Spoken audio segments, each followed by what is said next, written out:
Hi hello வணக்கம் and welcome to Sky Pix Tamil. அதாவது நம்ம தமிழ் சினிமாவை பொறுத்த வரைக்கும் இப்போ அதிக அளவில் பேசப்பட்டு இருக்கக்கூடிய ஒரு விஷயம் அப்படின்னா நம்ம இசையமைப்பாளர் ஜிவி பிரகாஷ் மற்றும் அவரோட மனைவி சைந்தவி இவங்க ரெண்டு பேரும் விவாகரத்து தொடர்பான விஷயங்கள் ரொம்பவே வைரலாக போயிட்டு இருக்கு. அது மட்டும் இல்லாமல் பார்த்தீங்க அப்படின்னா இப்போ ரீசெண்டாக ஜிவி பிரகாஷ் அவர்களே தன்னோட சோஷியல் மீடியா பக்கத்தில் நாங்கள் சுமூகமாக பிரிஞ்சுக்கிறோம் அப்படிங்கிறது எல்லாமே வெளியிட்டு இருந்தாரு. அந்த போஸ்ட் எல்லாம் போட்டிருப்பாரு, நம்ம பார்த்துருந்துருப்போம். ஆனால் இவங்க ஏன் கிட்டத்தட்ட பார்த்தீங்க அப்படின்னா 12 வருஷமா இவங்க ரெண்டு பேரும் நல்ல ஒரு உறவுல, அதாவது ஹஸ்பண்ட் அண்ட் ஒய்ஃபா இருந்திருக்காங்க. அதுல ஒரு வருஷம் லவ்வர்ஸா இருந்திருக்காங்க, 11 வருஷம் திருமண வாழ்க்கையில இருந்திருக்காங்க. ஆனா அதுக்கப்புறம் இப்போ திடீர்னு அவங்க விவாகரத்து பண்றதுக்கான காரணம் என்ன அப்படின்னு எல்லா பக்கமும் அதிகமா விவாத பொருளாவே மாறி இருக்கு இந்த ஒரு விஷயம். அதோட மட்டும் இல்லாம பாத்தீங்க அப்படின்னா இப்ப தொடர்ந்து பெரிய பெரிய நடிகர் நடிகைகள், முன்னணியில இருக்கக்கூடிய பெரிய கலைஞர்கள் இப்படி விவாகரத்து செய்யறது அப்படிங்கிறது ரொம்பவே நார்மலான ஒரு விஷயமா மாறிட்டு வந்துட்டு இருக்கு. ஆனா பாத்தீங்க அப்படின்னா என்னதான் இருந்தாலும் பெரிய பெரிய நடிகர்கள் அப்படின்னு சொல்லி பார்க்கும்போது ரீசெண்டா நம்ம தனுஷ் அவர்களை பத்தி சொல்லி ஆகணும்.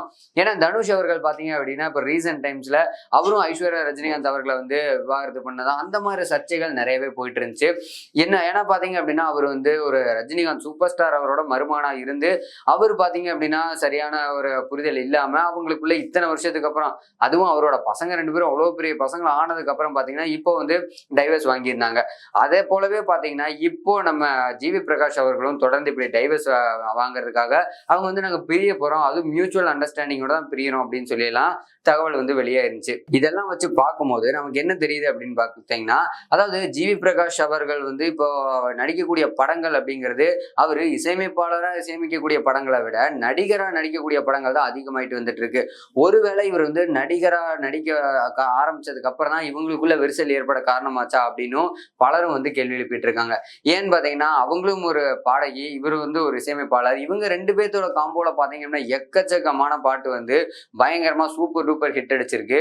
அப்படிப்பட்ட பாடல்கள் எவ்வளவோ இருந்தாலும் கூட இவங்க ரெண்டு பேரும் ஹஸ்பண்ட் அண்ட் ஒய்ஃப் அப்படிங்கிறதையும் தாண்டி ஜிவி பிரகாஷ் அவர்களுக்கு பாத்தீங்க அப்படின்னா ஒவ்வொரு காலகட்டத்திலையும் ஒரு சில படங்கள் தரமான படங்களா அவர் கொடுத்துட்டு இருக்காரு. அப்படி பாத்தீங்க அப்படின்னா முதல்ல அவர் கிசுகிசுக்கப்பட்ட நடிகை அப்படின்னு பார்க்கும்போது நம்ம கயல் ஆனந்தி அவர்கள் தான்.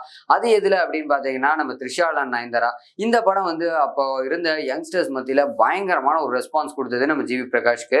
அதை எடுத்து பாத்தீங்க அப்படின்னா தொடர்ந்து ஒரு சில படங்கள் கைலானந்தியோட நடிச்சாரு. அதை எடுத்துதான் அவருக்கும் கைலானந்திக்கும் இடையில ஒரு கிசுகிசுப்பு ஏற்பட ஆரம்பிச்சது.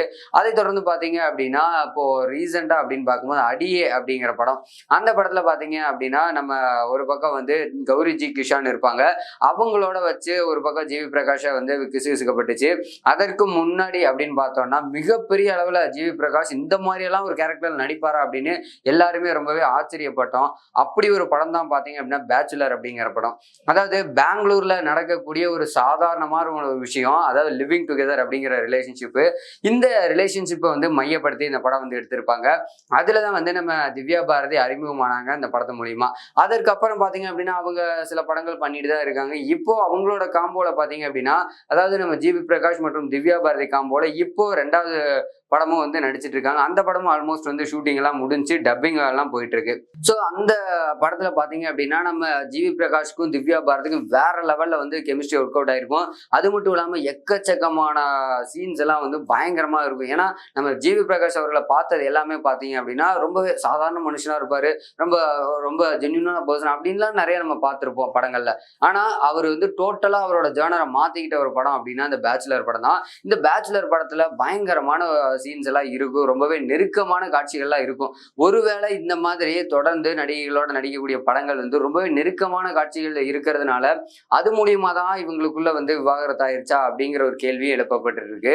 அது மட்டும் இல்லாம பாத்தீங்க அப்படின்னா ஜிவி பிரகாஷ் அவர்களோட மனைவி சைந்தவிக்கு கிட்டத்தட்ட 6 மாசங்களா ரெண்டு பேரும் ஒன்னாவே இல்லையாமா, பிரிஞ்சுதான் இருந்திருக்காங்க. இருந்தாலும் கூட ஃபேமிலி சைட்ல இருந்து, ஏன்னா அவங்களுக்கு ஒரு குழந்தை வேற இருக்காங்க, அந்த பொண்ணை அவங்களுக்காகவாச்சு இவங்க ரெண்டு பேரும் ஒன்னா சேர்ந்து இருக்கணும் அப்படின்னு சொல்லி ரெண்டு பேர்த்து ஃபேமிலி சைட்ல நிறைய பேசியிருக்காங்க உட்கார வச்சு.